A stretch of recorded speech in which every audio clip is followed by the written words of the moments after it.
नमस्कार, the news now के 2 PM bulletin में आपका स्वागत है। मैं हूं आपके साथ रोमी केरनी और आइए नजर डालते हैं इस समय तक की बड़ी खबरों पर। राजौरी जिला के नौशहरा सेक्टर में LOC पर पाकिस्तान ने सीमा संघर्ष विराम का उल्लंघन एक बार फिर किया है। पाकिस्तानी रेंजरों ने भारतीय चौकियों को अपना निशाना बनाते हुए भारी गोलाबारी की। इसमें सेना का एक JCO शहीद हो गया है। इस घटना के तुरंत बाद आक्रोश से भरे भारतीय सेना के जवानों ने भी पाकिस्तानी सीमा पर बनी चौकियों को निशाना बनाते हुए भारी गोलाबारी शुरू कर दी है। अभी तक मिल रही समाचार के अनुसार भारतीय जवानों द्वारा की जा रही जवाबी कार्रवाई में पाकिस्तान को भारी नुकसान हुआ है। ग्रीष्मकालीन राजधानी के प्रवेश द्वार पंथा चौक में CRPF के जवानों ने पर शनिवार रात को हमला कर भागे 3 आतंकवादियों को मुठभेड़ में मार गिराया गया है। इस मुठभेड़ में पुलिस विभाग में असिस्टेंट सब इंस्पेक्टर के पद पर कार्यरत एक पुलिसकर्मी बाबूराम गंभीर रूप से घायल हो गए, जो बाद में जख्मों का ताव न सहते हुए शहीद हो गए। आपको बता दें कि शनिवार रात करीब 9:15 बजे CRPF के जवानों ने पंथा चौक में नाका लगाया था और वहां से गुजरने वाले संदिग्ध वाहनों की जांच की जा रही थी। इसी दौरान एक मोटरसाइकिल पर 3 युवक आए और उन्होंने नाके पर तैनात जवानों पर फायरिंग शुरू कर दी। इस फायरिंग के तुरंत बाद जवानों ने मोर्चा संभाल लिया।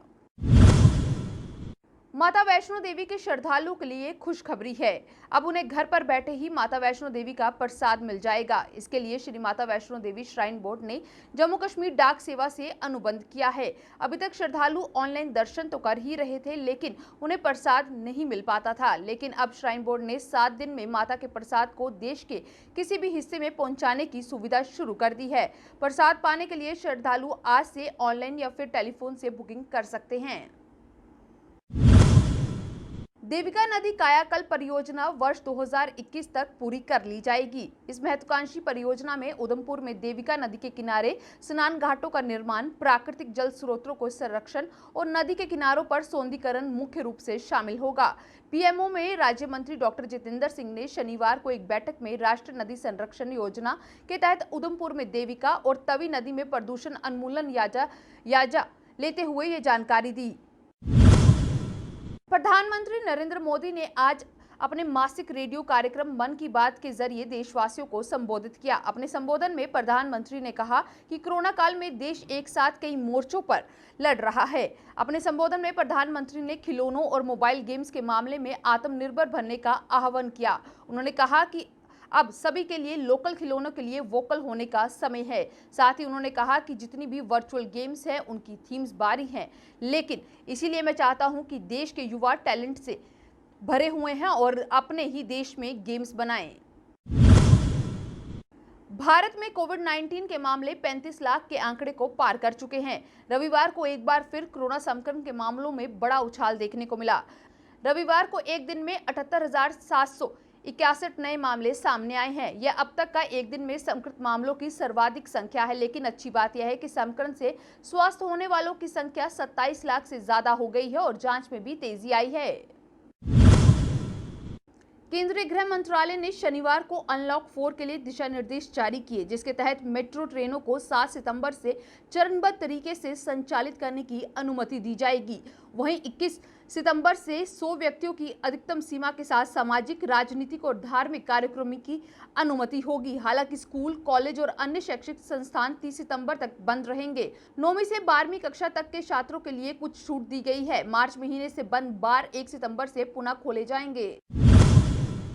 भाजपा 17 सितंबर को प्रधानमंत्री नरेंद्र मोदी के जन्मदिन को ध्यान में रखते हुए 14 से 20 सितंबर तक सेवा सप्ताह का आयोजन करेगी।